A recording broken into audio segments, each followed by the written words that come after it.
Bom dia, mais uma manhã com Deus, priorizando a palavra de Deus, e nesta manhã do dia 3 de agosto, nós vamos meditar em Isaías, do capítulo 7 ao capítulo 9, e que a paz do Senhor encha o teu coração nesta manhã.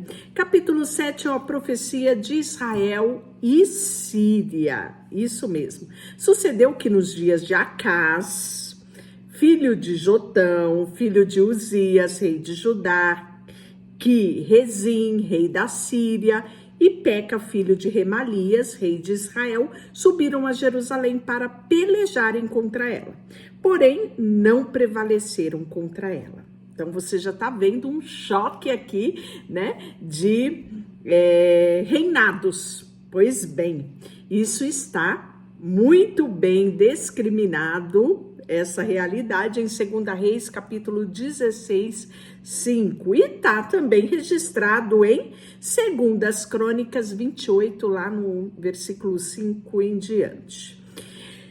Deu-se aviso à casa de Davi: a Síria está aliada com Efraim. Então ficou agitado o coração de Acaz e o coração do seu povo, como se agitaram as árvores do bosque com o vento. E disse o Senhor a Isaías: agora sai tu com teu filho, que se chama Um Resto Volverá, ao encontro de Acaz, que está na outra extremidade do aqueduto, do açude superior, junto ao caminho do campo lavadeiro. Então aqui você está vendo o nome de um dos filhos de Isaías: um resto volverá.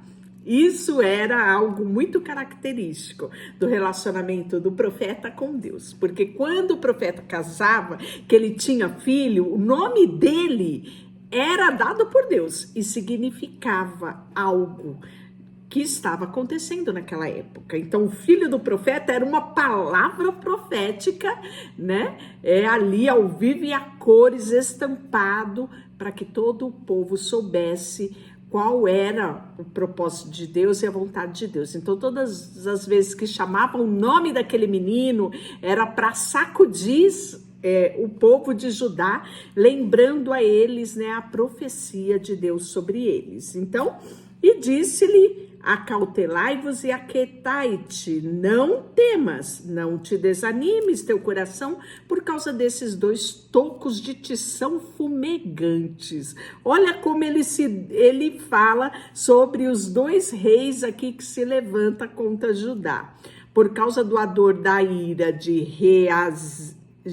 Rezim e da Síria e do filho de Remalias, porquanto Síria resolveu fazer-te mal, bem como Efraim, filho de Remalias, dizendo: subamos contra Judá, amedrontemo-lo e conquistemos para nós e façamos reinar no meio deles o filho de Tabeal.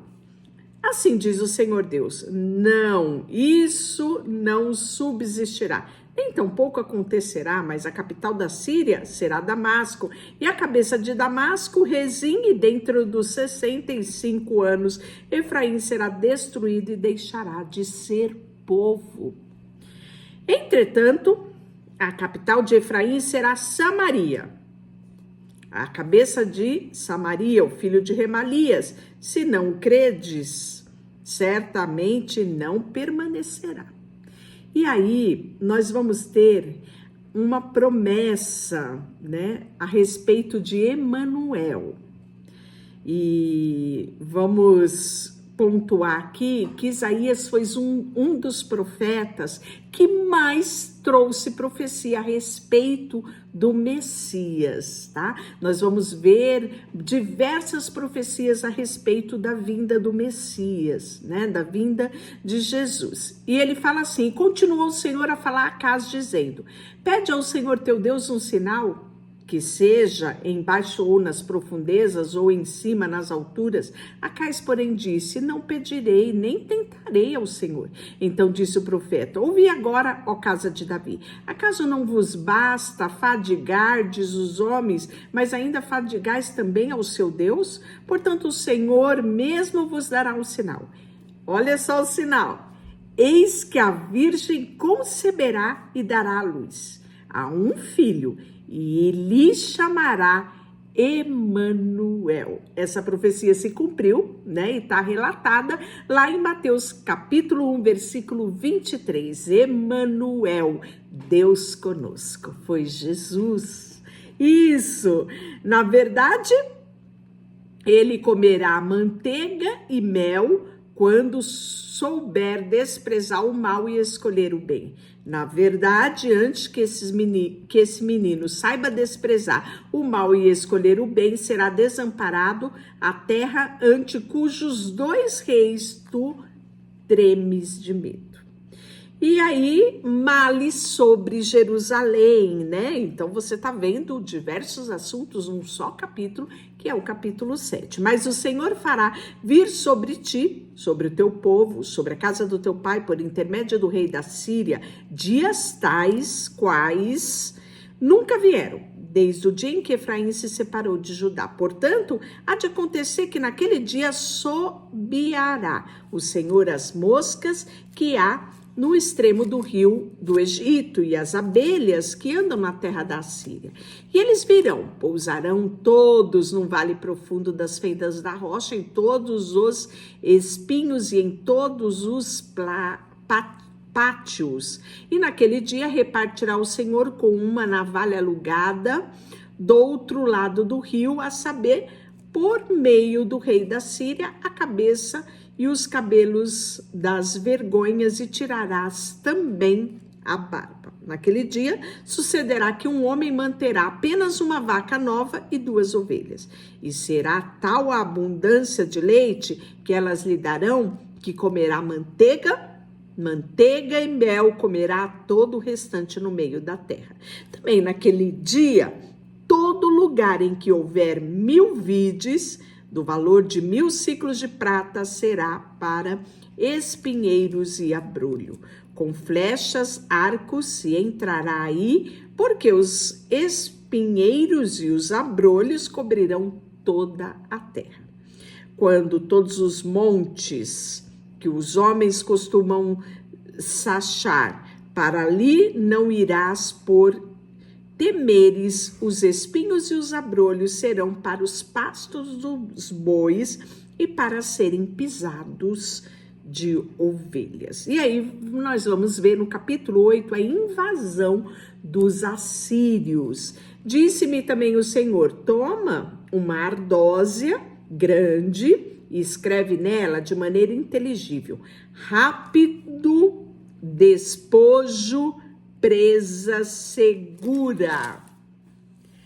Toma para isto consigo testemunha fidedigna. E Urias, sacerdote, Zacarias, filho de Jeberequias, fui ter com profetisa, que era a esposa dele, e ela concebeu e deu à luz a um filho. Então disse o Senhor: põe-lhe o nome rápido despojo, presa segura. Então, o segundo filho de Isaías aqui, né? Então, você viu que aqui no capítulo 7, ele teve um filho chamado Um Resto Volverá.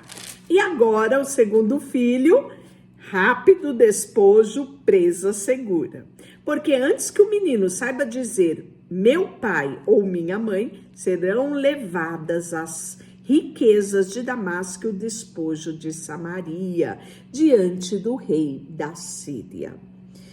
Eis que o Senhor fará vir sobre eles as águas do Eufrates, fortes, impetuosas, isto é, o rei da Síria com toda a sua glória. As águas encherão os leitos dos rios, transbordarão por todas as suas ribanceiras, penetrarão Judá, inundando, passando por ele, chegando até o pescoço, e as alas estendidas de um exército cobrirão a largura da sua terra, ó Emanuel. E enfurecei-vos, ó povos, e serei despedaçado. Dai ouvidos todos que sois países longínquos, cingir-vos e sereis despedaçados. Cingi-vos e serei despedaçado. Forjai projetos e eles serão frustrados. Dai ordens e elas não serão cumpridas, porque Deus é conosco. Porque assim diz o Senhor, que me disse, tendo forte a mão sobre mim, e me advertiu que não andasse pelo caminho deste povo, dizendo, não chameis conjuração tudo quanto o povo chama de conjuração, não temais o que eles temem, nem torneis isso por terrível. Ao Senhor dos Exércitos, a ele santificai, seja ele o vosso temor, seja ele o vosso espanto. Ele vos será santuário, mas será pedra de tropeço e rocha de ofensa às duas casas de Israel, laço e armadilha aos moradores de Jerusalém. E aí nós vamos ver que essa profecia, né, ela fala ainda mais. Olha só, a lei é o testemunho. Se eles não falarem desta maneira, jamais verão a alva. Consultai-os... Quando vós disserem, consultai os necromantes e os adivinhos, que chilreia e murmura, acaso não consultará o povo ao seu Deus? A favor dos vivos se consultarão os mortos? Passarão pela terra duramente oprimidos, famintos, e será que quando tiverem fome, enfurecendo-se amaldiçoarão ao seu rei e ao Deus, olhando para cima. Olharão para a terra e eis aí angústia, escuridão, sombra de ansiedade, será lançado para as densas trevas.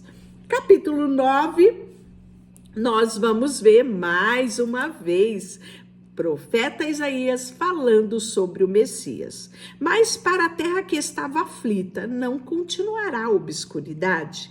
Deus, nos primeiros tempos, tornou desprezível a terra de Zebulon, a terra de Naftali, mas no último tornará glorioso o caminho do mar além do Jordão, Galileia e dos gentios.